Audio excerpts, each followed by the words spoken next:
डूब गया शाम के अंधेरों में, यजीद डूब गया शाम के अंधेरों में, हुसैन फैले हैं दुनिया में रोशनी की तरह। यजीद डूब गया, यजीद डूब गया शाम के अंधेरों में, हुसैन फैले हैं दुनिया में रोशनी की तरह। हजरत, आज बहुत से लोग ये कह दिया करते हैं कि हुसैन जिंदा है, लेकिन हमें समझ में नहीं आता है कि हुसैन कैसे जिंदा है। अगर हुसैन जिंदा है तो उनसे हमारी मुलाकात क्यों नहीं होती है?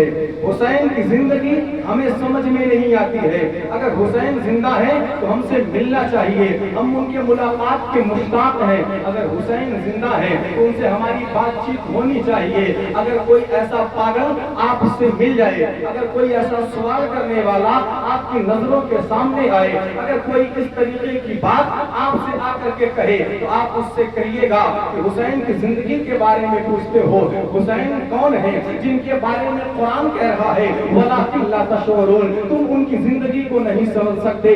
तुम किसके बारे में पूछ रहे हो? जिसके बारे में अल्लाह रब्बुल इज्जत खुद इरशाद फरमाता है कि तुम उनकी जिंदगी को नहीं समझ सकते, इसलिए कि अल्लाह तबारक व तआला ने किसी को इतना शऊर नहीं दिया है कि हुसैन की जिंदगी को समझ सके। अल्लाह ने किसी को ऐसी अक्ल नहीं दी है कि वो हुसैन की जिंदगी को समझ सके। अब मैं यही ठहर करके कहना चाहूंगा, अगर कोई इंजीनियर कहे मुझे हुसैन की जिंदगी समझ में नहीं आती है, कोई डॉक्टर कहे मुझे हुसैन की जिंदगी समझ में नहीं आती है, कोई प्रोफेसर कहे मुझे हुसैन की जिंदगी समझ में नहीं आती है, कोई हाफिज कहे मुझे हुसैन की जिंदगी समझ में नहीं आती है, कोई आलिम कहे मुझे हुसैन की जिंदगी समझ में नहीं आती है, कोई जाकिर नायक जैसा मौलवी कहे मुझे हुसैन की जिंदगी समझ में नहीं आती है, कोई वहाबियों का मौलवी कहे मुझे हुसैन की जिंदगी समझ में नहीं आती है, कोई नजदियों का आलिम कहे मुझे हुसैन की जिंदगी समझ में नहीं आती है, कोई प्रबंधकों का आलिम कहे मुझे हुसैन की जिंदगी समझ में नहीं आती है, तो आप उनसे इस तरीके से जरूर कहिएगा कि मैं क्या बताऊं तुम्हें, हुसैन की जिंदगी तुम्हें इसलिए समझ में नहीं आती क्योंकि अल्लाह तबारक व तआला ने किसी को ऐसा शऊर नहीं बख्शा है, क्योंकि अल्लाह तबारक व तआला ने किसी को ऐसी अक्ल नहीं दी है, क्योंकि अल्लाह तबारक व तआला ने किसी को ऐसा जहन नहीं दिया है, क्योंकि अल्लाह तबारक व तआला ने किसी को ऐसा दिमाग नहीं दिया है कि उसके दिमाग के अंदर हुसैन आ सके, उसकी अक्ल के अंदर हुसैन आ सके, उसके जहन के अंदर हुसैन आ सके, उसके शऊर के अंदर हुसैन आ सके।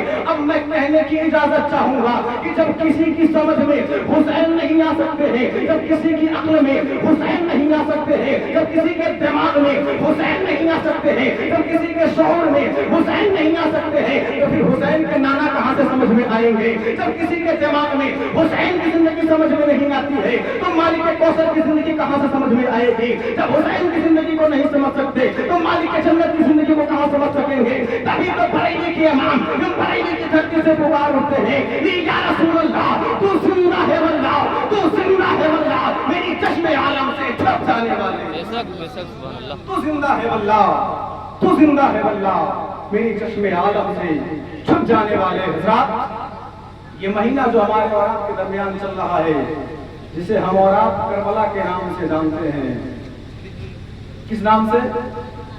करबला के नाम से, जिसे मुहर्रमुल हराम शरीफ कहा जाता है। करबला है क्या? और मैं तो कहता हूं करबला सबको समझना चाहिए, सबको पढ़ना चाहिए, सबको जानना चाहिए। आज हमारे नौजवान और कुछ हमारे बुजुर्ग और खास तौर पे हमारे बच्चों को तो करबला के बारे में पता ही नहीं है। करबला है क्या?